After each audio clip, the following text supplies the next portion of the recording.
In 1898, a company called Curtis's and Harvey purchased the land behind me right here.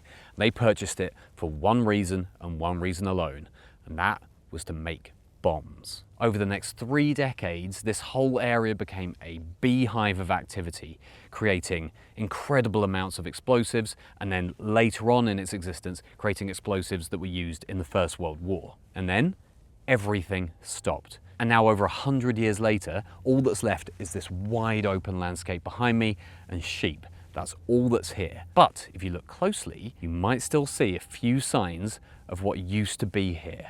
And today we're going to find out what it was that happened here, and we're also going to find out exactly how dangerous it was during its 30 years of existence. We're going to find out who lived here, who worked here, and ultimately we're going to find out who died here. This is the story of the Cliffe Explosives Factory. Now, it's funny because at first glance, you look around here and there doesn't really seem to be much of anything, let alone a huge factory. On this walk, you spot a few concrete ruins that look like they could be small farm sheds, livestock enclosures, that kind of thing, but you know, nothing out of the ordinary. As you get closer, you spot a few strange looking mounds of earth and you think, well, that doesn't look completely natural, but I won't think too much of it. And then it's nothing but huge, wide open spaces. But actually, it's those wide open spaces that are possibly the key indication of what it was that used to be here. And as you continue to explore, you realize that this isn't natural. This is a designed landscape. And if you know anything about military history or the production of ammunition and weapons, then you know that this landscape was designed around one thing: the chance that at any moment something could explode. And it turns out that repeatedly across many years, a lot of things did. This story begins before Curtis's and Harvey actually arrived here. Around 1890, it was the Scottish gunpowder manufacturer Hay, Merricks and Company who actually acquired this land here at Lower Hope Point.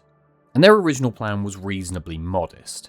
Gunpowder wouldn't initially be manufactured here. Instead, it would be blended, dried, packed and stored. Then, in December 1892, the company received its license from HM Inspectors of Explosives, and Cliffe was registered as Explosives Factory number 154.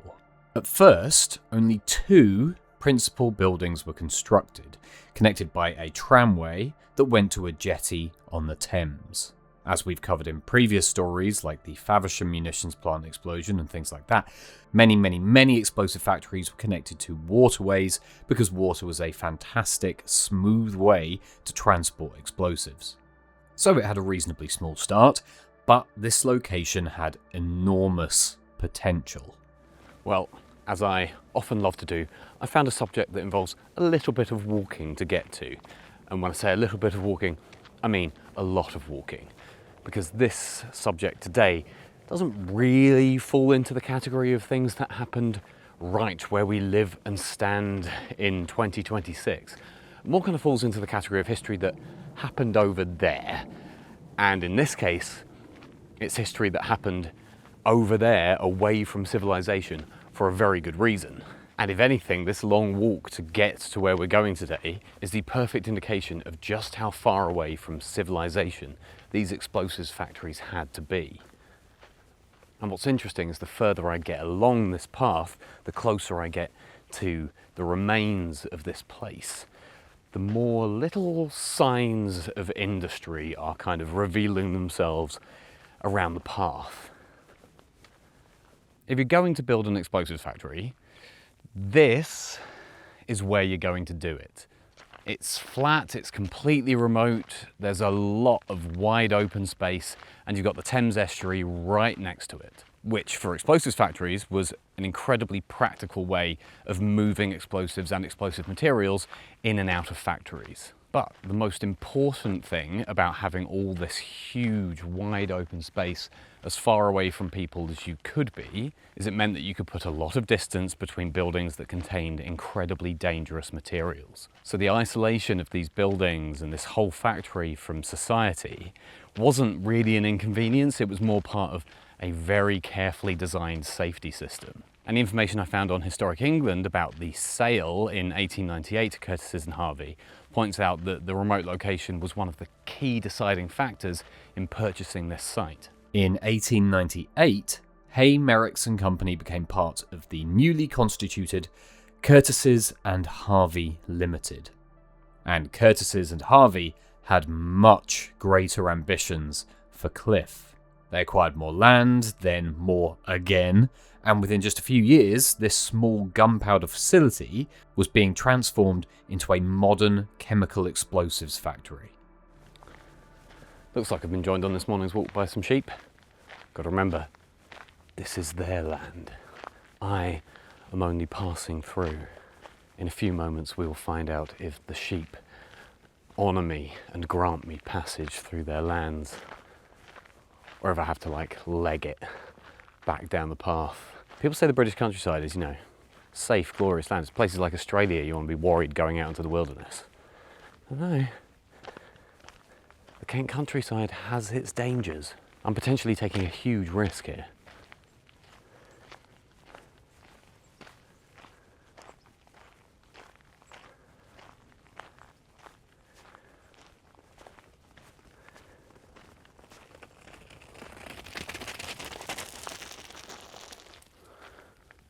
Alright, I'm not going to lie, for a second there I got a little bit worried.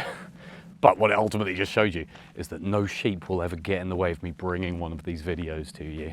I do actually feel a little bit bad for those sheep now. I think I scared the absolute living shit out of them. Quite literally, actually, I think, looking at the floor around here.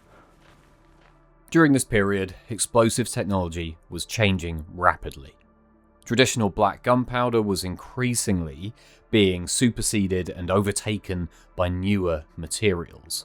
Among those, one of the most important was cordite. Cordite was a smokeless propellant that was used by the British military. And by June 1901, Cliffe was licensed to manufacture guncotton and nitroglycerine-based explosives, including cordite, blasting gelatine, and gelatine dynamite. And by 1902, its authorization to manufacture traditional gunpowder had actually been withdrawn, a huge sign that the future of production here was chemical explosives. No more boring old-school gunpowder for Cliffe. Making cordite required the bringing together of two substances, which appear repeatedly throughout the story of the explosives works here: guncotton, or nitrocellulose, and nitroglycerine. These two substances could be combined to create what was known as cordite paste. The paste was processed further with substances including acetone and mineral jelly before being forced through dies by hydraulic presses to produce cords. Those cords were then dried, then blended and stored, and eventually sent elsewhere for incorporation into ammunition. All of these processes were links in the chain towards having your final explosives. And whilst they were all connected in this chain of production, many of them also needed to remain safely separated for very good reason.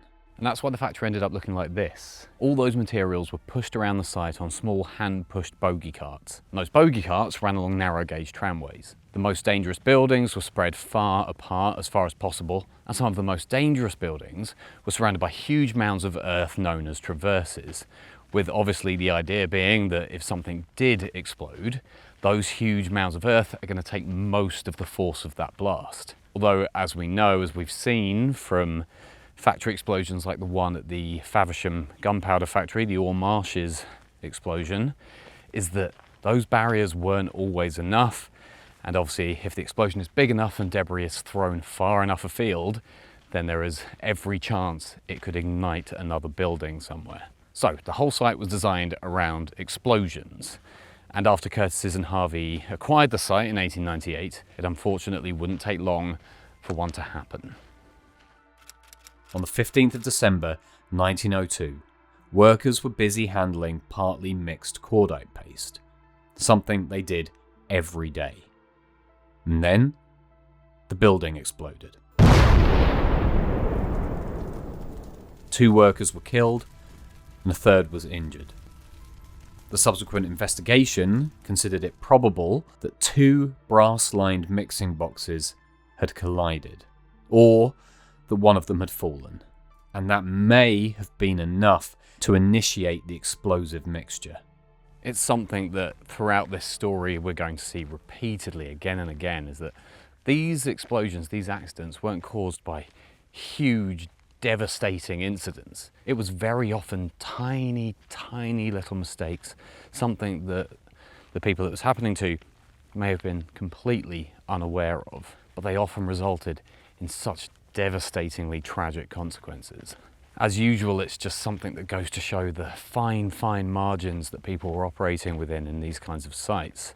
Health and safety wasn't what it was, and as hard as people tried, they didn't necessarily have the tools and training that they needed to avoid every possible mistake.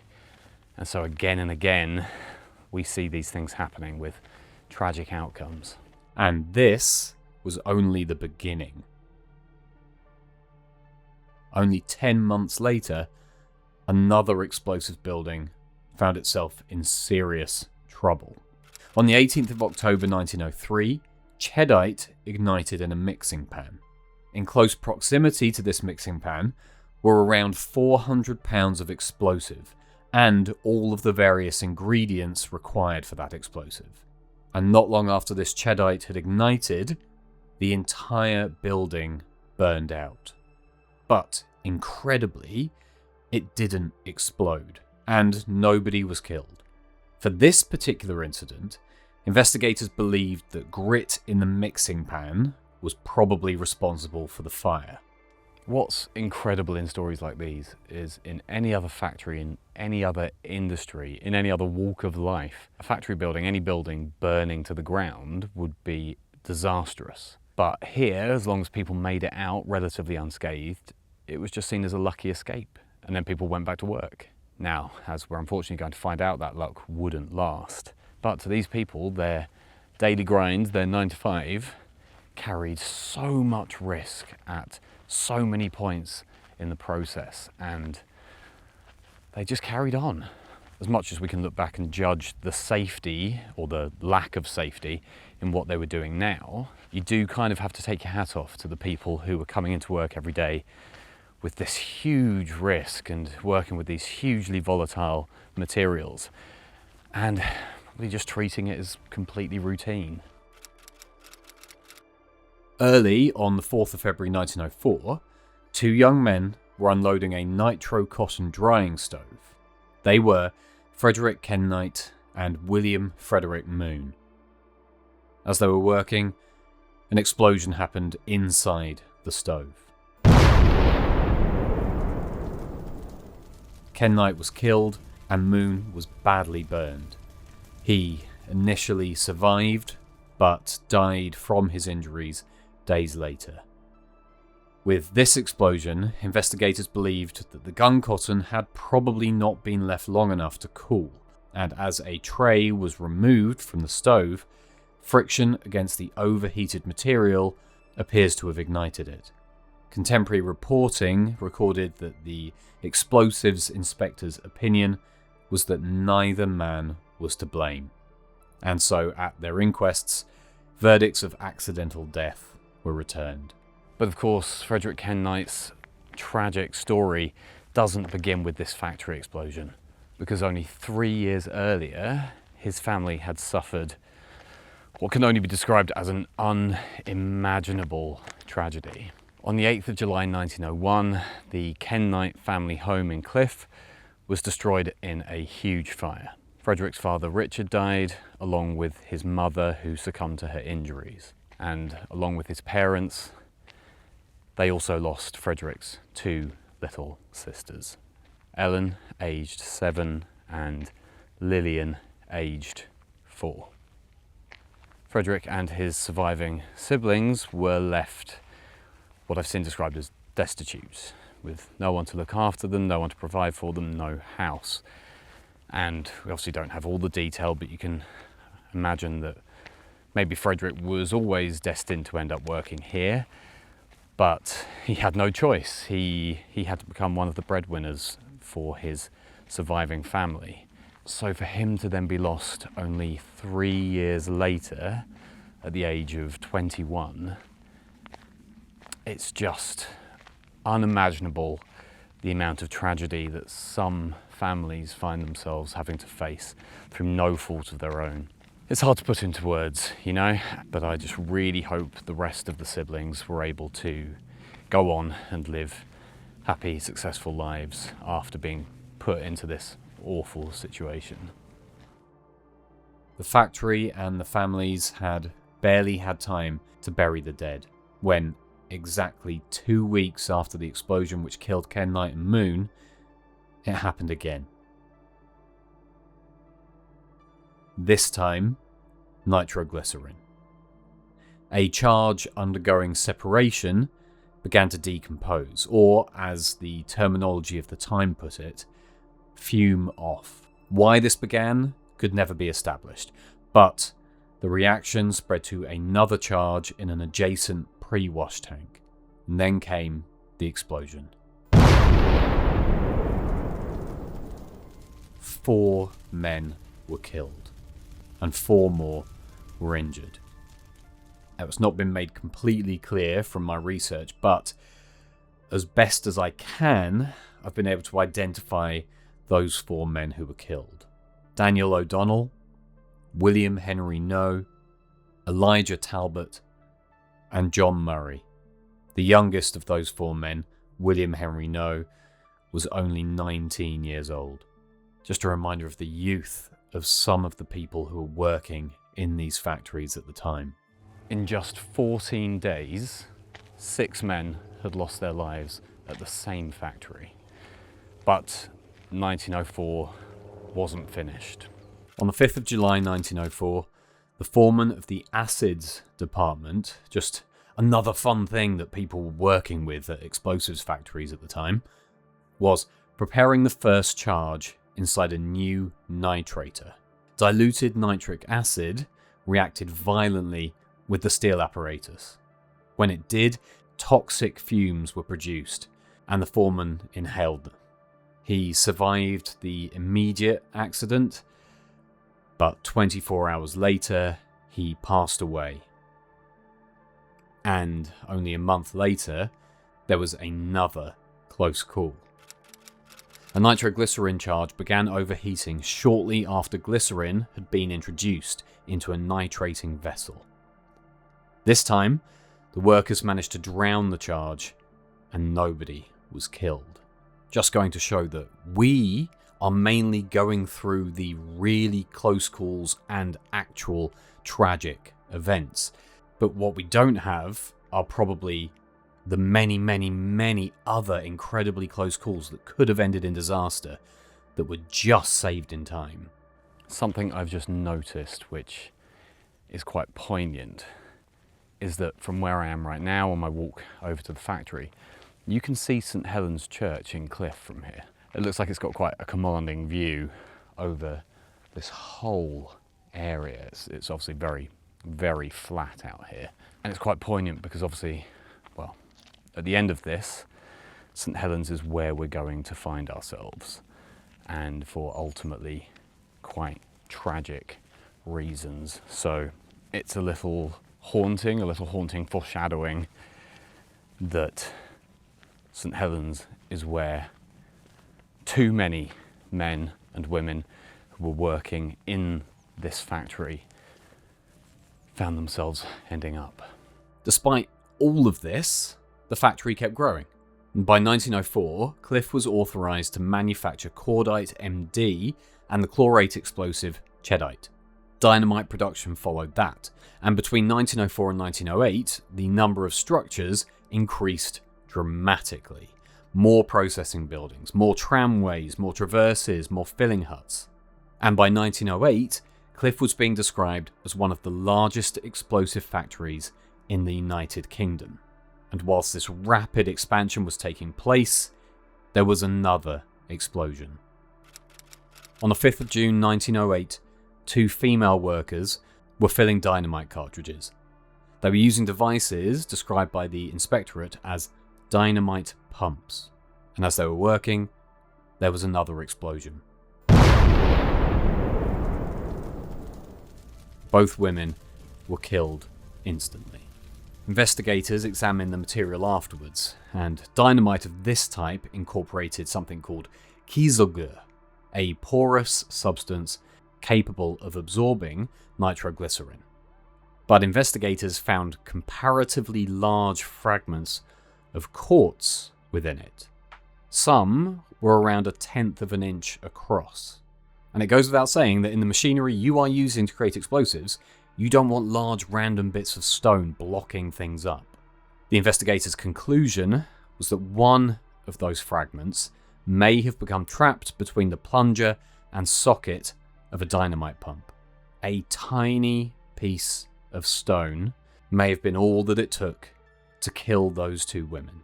Now this is a particularly frustrating accident because the surviving evidence I've been able to find can tell us what they were doing, it can tell us what machinery it was they were working on at the time. We even know about these tiny fragments of stone that are what was believed to have set off the explosion. But what I couldn't find anywhere were the names of these two women. If anybody out there has any idea who these women may have been, perhaps some local Cliffe residents have some family knowledge that they'd like to share in the comments, because I couldn't find anything. That would be incredible, because it is so frustrating to be able to tell the story of how these two women met their fates and to not be able to know who they were. Between these fatal explosions came incident after incident where something went wrong but stopped just short of catastrophe. In February 1907, a worker mixing Cordite noticed a blue flame. He apparently attempted to extinguish it using his cap. Now, I don't know about you, and we would probably all panic in a situation like this, but I'm not sure a cotton cap was the best thing to use. And it turns out it wasn't. The cap immediately caught fire. And then his sleeves caught fire. And eventually fellow workers had to run to his aid and tear his burning shirt away from him. And he survived. In November 1908, 2 small explosions occurred beneath the wheels of a bogie travelling through the works. Investigators believed explosive material had fallen onto the tracks from an earlier load. In August 1909, flashes appeared inside the gearing of a Cordite incorporating machine. Cold water was thrown over just before a fire could start. The following month, a charge of Cordite ignited and another building burned down. Then, in August 1910, a steam pipe was accidentally left touching the wooden casing surrounding part of the nitroglycerine works. The wood caught fire, but was extinguished.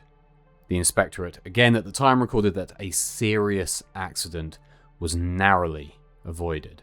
The more we go through these incidents, the more all of this begins to make a lot more sense.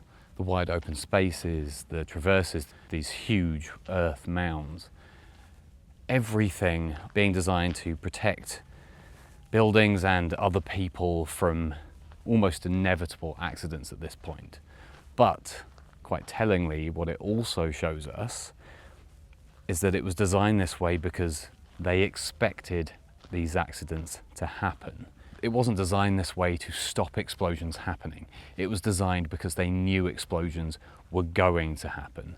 And so it was just an attempt to stop a chain reaction, just to stop the situation from getting worse. And I do wonder if the workers here were really aware of that, were really aware that where they were spending their days was just entirely designed around the inevitability of a huge accident.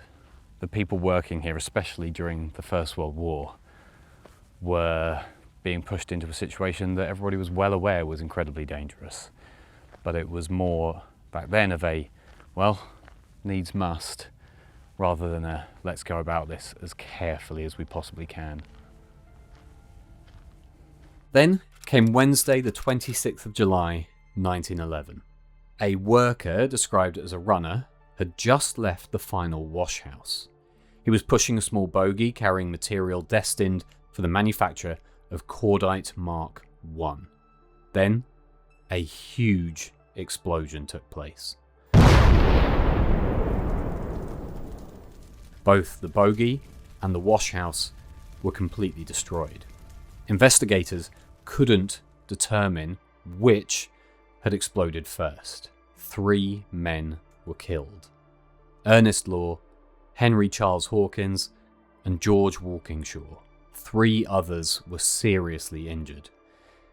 Contemporary reporting described damage elsewhere in the factory and broken windows in Cliffe village. But the story of this explosion wasn't over. Another employee, named Herbert Horace Dobinson, had left the building only minutes before it exploded. The blast knocked him down, and then, as he was dusting himself off to get up, he heard somebody calling for help. Joseph Wordley. Wordley had been blown underneath a guncotton truck, and that truck, which had initially protected him from the worst of the explosion, was now on fire. Dobinson, who obviously didn't know exactly what else was burning in that ruined building, or how much danger he was potentially still in, ran into the burning wreckage of that building. He reached Wordley, who at this point was very badly burnt, and pulled him free. This is the part of the story where this entire time we've been talking about how the whole idea was keeping you away from explosives, or, keeping each other completely separated from each other's explosives. And in this case, Herbert Dobinson did the exact opposite. He threw himself straight into danger to help one of his colleagues and friends. His actions were subsequently recognised with the Edward Medal, First Class, awarded for exceptional bravery in industrial emergencies. The surviving medal citation records that Dobinson returned at the imminent risk of being killed by another explosion and released Wordley from beneath the burning truck. And it is incredible that we can still see where most of this happened. We can still see signs as, what the Archaeological Survey called Structure 31, where inside this enormous stepped traverse, there used to be this lightweight 2-story building used for creating nitroglycerine. And we know that this building was associated with a serious accident in 1911. Nearby, you can still see the remains of the circular wash houses where excess acid was removed from the nitroglycerine. Now, the evidence we have doesn't allow us to point to an exact point here where this supposed accident took place. But what we do know is that this accident involved the final wash house and the bogie that was alongside it. So we can definitely associate this selection of buildings with the 1911 era nitroglycerine complex. But unfortunately, as we could with the ore gunpowder factory explosion, in that one we could pinpoint exactly where this devastating explosion took place. With this one, we can't quite get as specific as that, but we can get pretty close. By 1914, explosives had been manufactured at Cliffe for more than a decade. And one fatal accident demonstrated that danger could remain even when nobody expected to find it. On the 29th of April 1914, alterations were being made to part of the Cordite works. A labourer was chipping asphalt away with a chisel. And I'll stop you there. If you're thinking chipping anything away with a chisel in an explosives factory might be a bad idea, then you're not alone. As he was working away, the chisel apparently encountered a small quantity, possibly little more than a thin film, of nitroglycerine. It immediately ignited, and then continued to ignite more nitroglycerine, which had accumulated within the building he was working in. The resulting explosion killed the labourer instantly. His name was John Gear. Now, unlike some of the earlier accidents, we can get pretty specific about this one. Again, Historic England identifies structure 129 as being associated with the accident that killed John Gear. So in this case, we can say categorically that this is where John Gear died. And just over 2 weeks later, another nitrating building got into trouble. On the 15th of May 1914, a worker saw red fumes. He escaped, but about 15 minutes later, the entire building exploded. The quantities of explosive involved were enormous, yet incredibly, no fatalities were recorded. It was just another warning, another lucky escape. And then, Europe went to war.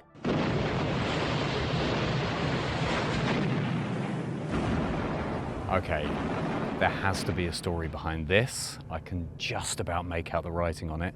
Looks like this dates back to 1861. So why don't we very quickly find out what this is all about? From what I've managed to find, it seems that this is a boundary stone, and the inscription reads, "The eastern boundary of the jurisdiction of the Company of Watermen and Lightermen of the River Thames, erected in 1861. But what searching for this led me to was an even more interesting story about what used to sit just alongside this spot.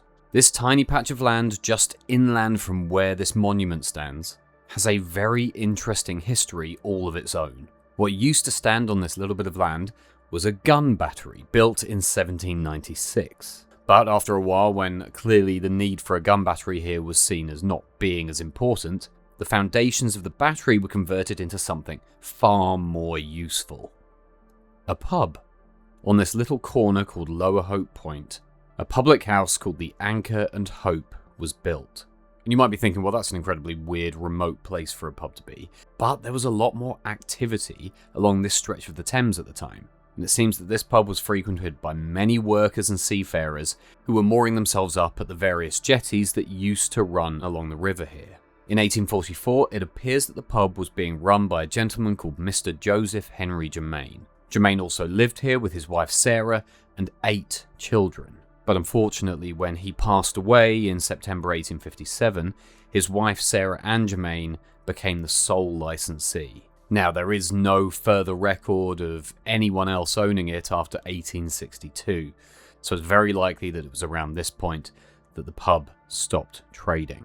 But the story doesn't end there. What was the pub became a private home called Hope House. And from what I've been able to discover, it wasn't the original pub building that was turned into a house, but actually a more grand, larger family home that was built on the foundations of both the pub and that previous battery. And we know that in 1918, a gentleman called Mr. Shacklady and his family were living in Hope House. Shacklady was the manager of the Curtis's and Harvey powder works at the time. And from this one surviving picture of it, we can see that it was a very, very nice house, complete with its own tennis courts.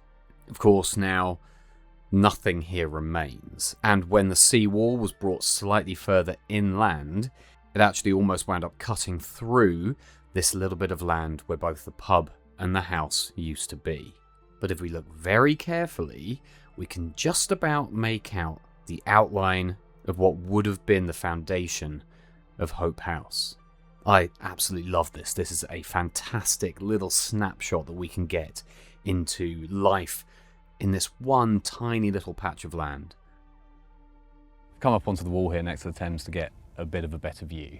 As soon as you do, that sense of scale hits you straight away. Just wide open, flat landscape with building after building after building just speckled through it. It's what I think is very obvious and tale as old as time at this point, but just one of those reminders of how a place that for almost 30 years was an absolute beehive of activity, of industry, of wartime manufacture, was just abandoned, and that nature has reclaimed this land. But those signs of what it used to be are still everywhere.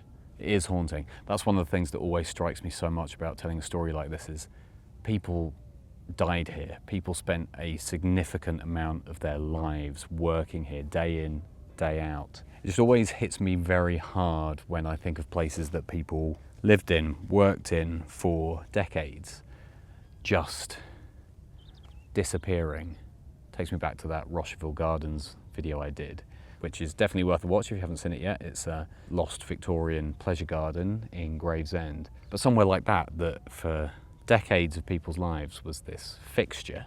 I wonder if we could talk to the workers who worked here back then and show them what it would be like 100 years in the future.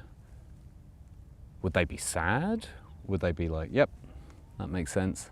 It's also a reminder of whenever you watch sci-fi and somebody goes to sleep in the past, wakes up in the future in the same spot, and everything is post-apocalyptic. How there are so many places that exist and existed in this country and across the world where if somebody did that, if somebody fell asleep in one of these factory buildings here and woke up in 2026, I wouldn't put it past them that their first thought would be, oh, this is the post-apocalypse. Everything must have gone to hell.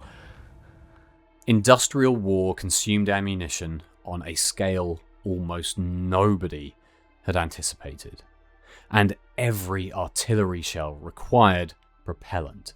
Factories like the one here at Cliffe suddenly became of huge strategic importance, and production increased dramatically.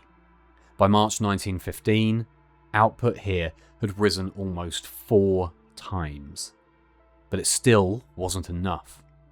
Following Britain's shell crisis and the creation of the Ministry of Munitions, government control over explosives manufacture increased. On the 6th of March 1916, Cliffe became a controlled establishment, and beside the existing factory, an enormous new complex was created. HM Cordite Factory, Cliffe. Despite the government control, Curtis's and Harvey remained involved as the managing agents, but the scale was now completely different. And you can definitely see that difference in the landscape. The older factory had kind of grown more organically, more naturally, whereas this rapid wartime expansion was rigid in its construction. Rather than gradually adding a building here or there, they laid out the available land and went, bam, here, building here, building here, building here, building here, here's the roads that connect them, done. A cold, calculated production line that was laid out across the marshes here. The eastern extension contained facilities for the manufacture and processing of guncotton. There were drying stoves, a second nitroglycerine factory, cordite processing buildings, press houses, acetone recovery, blending, more drying buildings, and finally, magazines. And the materials moved from process to process, whilst the most dangerous operations remained as physically separated as possible. And this is why this part of Cliffe is so important. Historic England regards the eastern extension of the factory here as being the best surviving purpose-built First World War era cordite factory in England. And it is incredible that that whole production process can be tracked across the landscape here still today. But of course, this rapid increase in the level of production here didn't mean there were any less accidents. In fact, the accidents continued throughout. On the 22nd of December 1916, nitroglycerin exploded inside a denitrating plant. The plant was brand new. It had been built specifically to deal with the increased quantity of waste acids created by the expanded nitroglycerin manufacture, and it had apparently been operating for only a few months. This explosion killed 2 workers, with 7 more seriously injured. Less than a year later, another nitroglycerin building exploded. 24th of October 1917. This time, it was a nitrator separator house. Investigators believe the probable cause was friction, or a blow acting upon a film of nitroglycerin, like our chisel explosion from earlier. In this explosion, 2 people were killed and 11 were injured. One of the dead appears very likely to have been a man named Harry Dorrington, aged 28. His home village records state that Dorrington was killed in an explosion of munitions at Cliffe at Hoo in October 1917. He left behind a widow and a child. The date and circumstances correspond very, very closely with this explosion. But because those records don't explicitly give us the date as being the 24th of October, Again, this is just a most likely candidate for the name of one of our victims. And I couldn't find the name of the second person to die in this explosion. It's interesting peering over the wall here and seeing some of the remains of industry, some of the old metal structures that are down here. Like, some of this could very realistically have been where the explosives were loaded onto barges on the Thames here in front of me. Now they are just broken steel structures, slowly degrading over the decades. The factory entered 1918 still producing explosives, and still obviously suffering accidents. On the 8th of March, a fire broke out in one compartment of a Cordite recovery stove. The flames very quickly spread, and the entire range burnt out, along with an adjacent range. 1 person was killed in the fire, and 3 were injured. Then, on the 8th of June, another worker died during the disposal of wax scrapings and waxed paper. And by this point, perhaps that's starting to tell us something important about life here. We do tend to think of, deaths in an explosives factory coming from explosions. And while that was often the case, there were so many other dangers working in an environment like this. You had the first obvious dangers of handling nitroglycerine, guncotton, cordite, but then you had the potential for noxious acid fumes, normal in any other situation, unassuming mechanical friction producing sparks or heat or something inside a building or a machine, which in this case could be deadly. Invisible residue hidden inside buildings that was just waiting to be ignited and set off a chain reaction. A tiny fragment of grit in a tool. Fire, waste being improperly disposed of. Just the use of an ordinary tool striking the wrong thing at the wrong time. In this environment, death or injury could come from anywhere, at any time. Then, in November 1918, the war ended, and the enormous industrial system that Britain had created to feed it suddenly faced a very different future. Demand, of course, immediately fell off a cliff and collapsed. And of course, explosives manufacture at Cliffe wound down rapidly. And by around 1920 to 21, production had effectively ended, although the factory was still being used for some storage. And by May 1922, records describe the works as having been mostly demolished.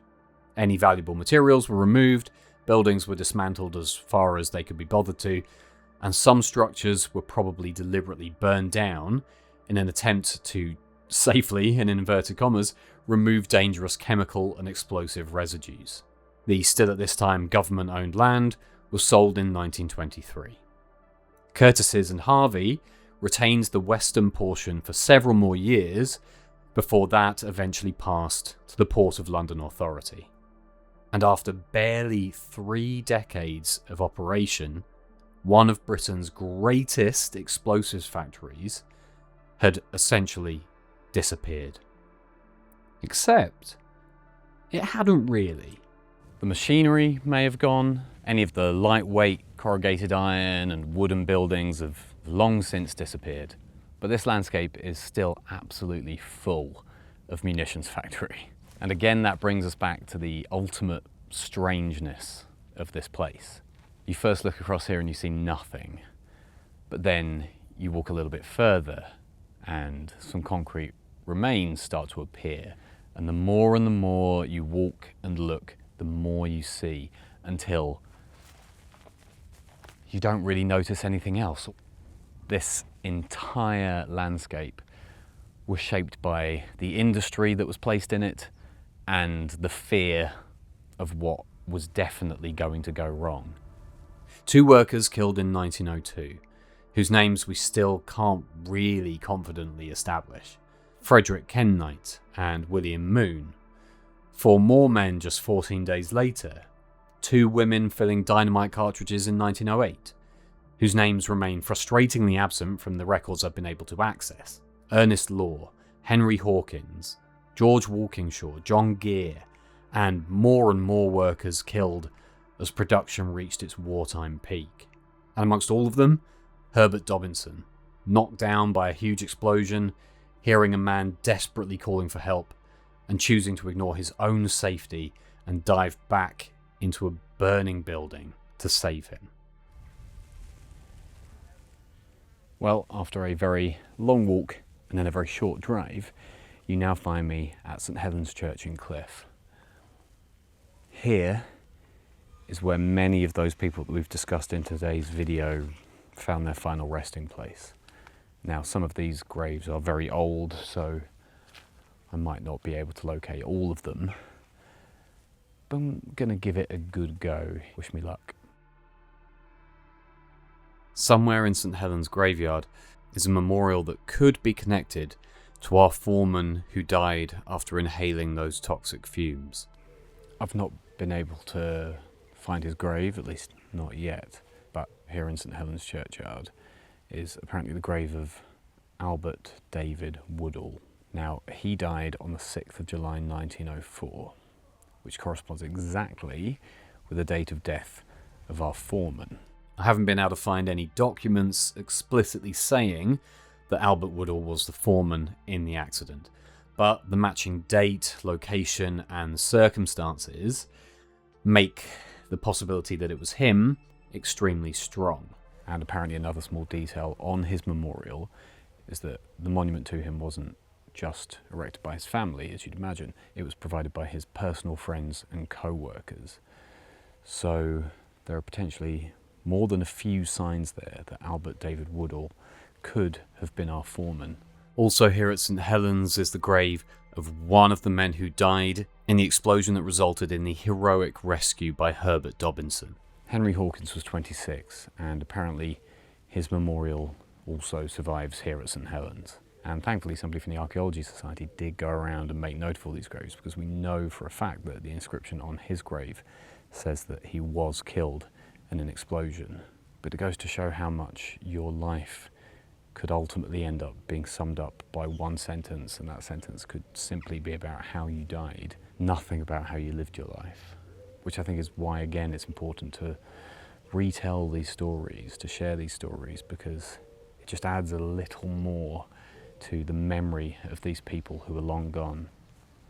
There are also 2 more memorials at St Helen's that could potentially relate to that 1916 nitroglycerine explosion inside that brand new denitrating plant, which killed 2 workers. For those 2 workers, we don't have any names, but there are apparently 2 memorials, again here at St Helen's, that record 2 different local men dying on the day of the explosion. Archibald Ernest Apps, age 21, and Joseph Hurd, age 54. The fact that they died on the same day makes them strong candidates for our 2 who were lost in this explosion. But again, I can't 100% prove that. Well, here alongside me are the Kenites, this family that were absolutely ravaged by tragedy. And it's hard-ish to make out, but you can see Richard, Elizabeth, and the 2 girls, Ellen and Lillian, marked here, and then right down the bottom here is Frederick. And it's unfortunately quite hard to see, especially Frederick's name being right down the bottom. It's probably in the worst condition, but they're all here. So much tragedy symbolised by just one stone in this graveyard. This is why I, if possible, like to come to where the people involved in these stories were laid to rest, because more than anything, it reminds us, or is the thing that tells us the most, that these were real people. These people who worked in this factory, these people who especially lost their lives there, they were real people like you and me. They had family, friends who loved and lost them. And at some point we all end up somewhere like this. But it's important that that's what we take away from stories like this. These were real people living their lives, and they got caught up in this huge thing. And although when you look at the big picture, the big story, it might seem like one tiny slither of it. But to this person, to Frederick, to his surviving family members, for this many lives from one family to be cut short like this was just, it must have been devastating. Well, as we pointed out earlier, you can see the marshes out there behind me from St Helen's Church. It just makes this so much more poignant, doesn't it, to know that these people were working within sight of the place where they were going to be laid to rest, all too early. It makes you wonder if they ever looked over here at the church and thought about that, especially the ones who were here years into the factory's existence, having already, you know, seen various different accidents. It does make you wonder whether they thought, that could be me. For almost 30 years, this was a landscape built around the possibility of explosion. The factory may have gone, the people may have gone, but the broken down structures and the landscape designed to survive those explosions is still here. Thank you for watching today's video. This was a lot to get around. This is such a huge site, as these factories often were, so it's no small undertaking to come out here and try and document as much of this as possible. And I've seen other people online have taken some incredible photos of the buildings that still remain out there behind me, so have a look online for those. I'm sure you can find them pretty easily. But if you enjoyed today's video, I'd recommend going and watching the Faversham Gunpowder Factory explosion video, because that was also fascinating and incredibly tragic. We're fortunate that there wasn't an explosion quite to that scale here, but obviously we know now that there were many, many, many other smaller and no less significant to the people caught up in them explosions and accidents that happened throughout this place's existence. So if you enjoyed, feel free to like, subscribe. That all really helps these videos make it out to more and more people and helps make sure that these stories will live on for as long as possible. And if you've got any other subjects that you think I should cover on the channel, then leave them down in the comments and I will definitely have a look. And on that note, as usual, I've got a really, really, really long walk back to the car today. So thank you for watching, and I'll see you in the next one.